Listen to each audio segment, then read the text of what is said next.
Are you ready to completely transform your body and your life? Experience 28 days to see the results. It is fully guaranteed. Fully guaranteed. Call or WhatsApp us today.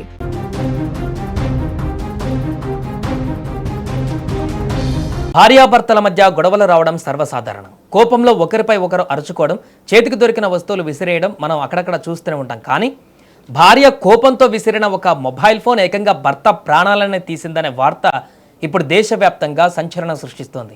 వినడానికి నమ్మశక్యంగా లేకపోయినా ఒడిశా రాష్ట్రంలో ఇలాంటి ఒక అత్యంత విచిత్రమైన విషాదకరమైనటువంటి ఘటన వెలుగు చూసింది. మొబైల్ ఫోన్ తలకు తగలడంతో తీవ్రంగా గాయపడిన భర్త కొన్ని రోజుల చికిత్స తర్వాత మృతి చెందాడు. అసలేం జరిగింది? భార్య విసిరిన ఫోన్ వల్లే ఆ వ్యక్తి చనిపోయాడా, లేక దీని వెనక ఇంకేదైనా ట్విస్ట్ ఉందా?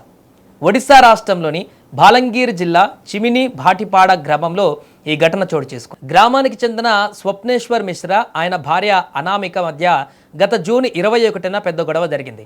ఈ క్రమంలో భార్య అనామిక కోపాన్ని అణుచుకోలేక తన చేతిలో ఉన్న మొబైల్ ఫోన్ను భర్త స్వప్నేశ్వర్ పైకి బలంగా విసిరింది. దురదృష్టవశాత్తు ఆ ఫోన్ సరిగ్గా స్వప్నేశ్వర్ తలకు బలంగా తగిలింది. దీంతో తల పగిలి రక్తం కారడంతో అతన్ని వెంటనే ఆసుపత్రికి తరలించారు. గాయం పెద్దది కావడంతో వైద్యులు తలకు కుట్లు కూడా వేశారు. ఆ సమయంలో ఇరు కుటుంబాల మధ్య రాజీ కుదరడంతో అప్పట్లో ఎలాంటి పోలీస్ కేసు నమోదు కాలేదు. గత శనివారం స్వప్నేశ్వర్ ఆసుపత్రి నుంచి డిశ్చార్జ్ అయ్యి ఇంటికి కూడా తిరిగి వచ్చాడు. కానీ అసలైన కథ ఇక్కడే మలుపు తిరిగింది.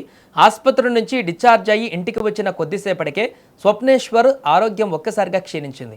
కంగారు పడిన కుటుంబ సభ్యులు వెంటనే అతన్ని మళ్ళీ జిల్లా ప్రధాన ఆసుపత్రికి తరలించారు.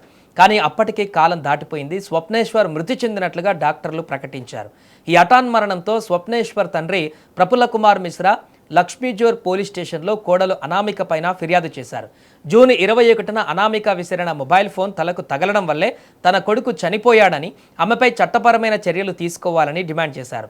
దీంతో పోలీసులు కేసు నమోదు చేసి శవాన్ని పోస్టుమార్టం నిమిత్తము భీమాబోయి మెడికల్ కాలేజీ ఆసుపత్రికి తరలించారు. ఇక ఈ కేసులో మరో హృదయ విదారకరమైన కోణాన్ని కూడా తండ్రి ప్రఫుల్ల కుమార్ బయటపెట్టారు. గొడవ జరిగిన తర్వాత అనామిక కుటుంబ సభ్యులు వారి కూతురిని తమ వద్దకు తీసుకువెళ్లారట.